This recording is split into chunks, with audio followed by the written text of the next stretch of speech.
Liebe Genossinnen und liebe Genossen, wir begrüßen euch an diesem Festtag, dem Feiertag der Arbeit, mit einer herzlichen Freundschaft. Diese heilige 1. Mai ist der Tag, den Tag zu feiern.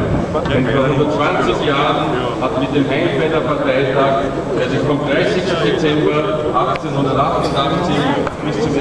Januar 1989 erstreckte, die Erfolgsgeschichte der Sozialdemokratischen Partei Österreichs und ihr Weg zur bestimmenden politischen Kraft begonnen.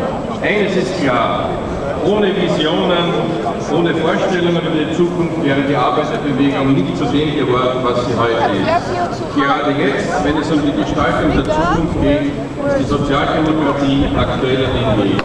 Die Grundgedanken von Heinfeld haben bis heute nichts an Aktualität eingebüßt. Ganz im Gegenteil.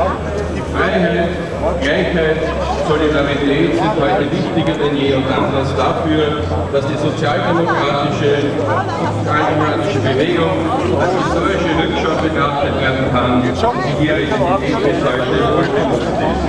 Gleichzeitig geht es darum, die Zukunft aktiv zu gestalten.